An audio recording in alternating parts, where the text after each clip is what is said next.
Boa tarde, eu queria fazer um vídeo bastante importante agora, tá? Sobre a diferenciação, tá? De esquizofrenia e transtorno bipolar, tá? Erro que eu vejo acontecer muito frequentemente, sendo que muitas das medicações que tu utiliza, tá? Não são convergentes e sim divergentes, né? Nesses casos, né? E, por exemplo, o bipolar, tu tem que considerar a medicação padrão ouro ou lítio, né?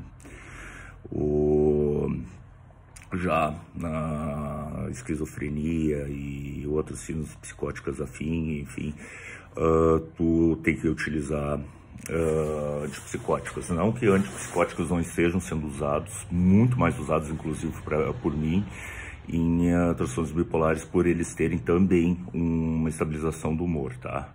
Mas o lítio até então não tem muita utilidade na esquizofrenia, salvo a questão de risco de suicídio, que é uma causa importante ou mesmo um transtorno de humor dentro da esquizofrenia, tá? Então, houve sempre uma simplificação, tá? De uma maneira que tudo que tivesse psicose é esquizofrenia. Enfim, muitas vezes o paciente tem um quadro, um episódio psicótico e acha que é esquizofrenia e o médico embala e dá um antipsicótico, geralmente aqueles antipsicóticos que impregnam, que causam um embotamento afetivo de primeira geração, e daí o paciente fica embotado por um Aldol da vida, e daí o embotamento afetivo é um sintoma negativo que só confirma a doença, que é a esquizofrenia, e não é bem assim. Muitas vezes tu tira esse antipsicótico e a pessoa vai se soltando e tu começa a achar meio esquisita aquela esquizofrenia, né? Uma esquizofrenia meio afetiva demais, com pouco comprometimento,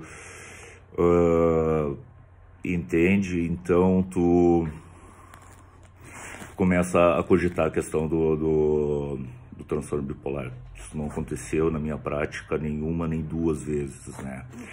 Ou senão, tá? Tem quadros muito difíceis em que tu não sabe se predominam os sintomas de humor ou sintomas psicóticos, e tu não tem uma definição muito clara. Tu tem a categoria diagnóstica da esquizoafetividade, né? Que também já vi na minha prática, pacientes que se enquadram nesse quadro, né? Sobre a bipolaridade ainda, que eu fiz o vídeo anterior, tá? A bipolaridade, eu considero que ela existe um contínuo, tá? Um contínuo que se encaixa em cada personalidade, em cada grupo étnico, em cada pessoa com sua particularidade. Então, diferentes níveis de gravidade, e sendo que alguns níveis que cursam com mais psicose, com comprometimento maior, podem ser confundidos com esquizofrenia, né? E aí que acontece a lambança toda, né? Então, eu acho que a gente tem que tomar bastante cuidado com isso para poder dar o melhor tratamento e tomar a melhor decisão, tá?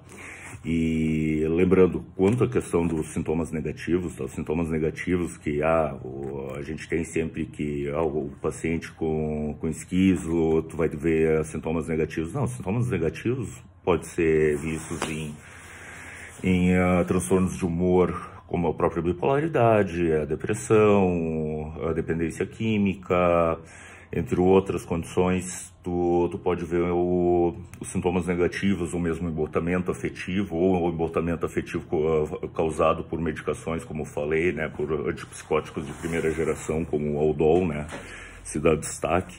Então a gente tem que ter muito cuidado nisso, né. Eles têm, essas doenças têm algumas semelhanças, inclusive com bases genéticas, tá? E, enfim, eu vou fazer outro vídeo ainda falando mais a respeito.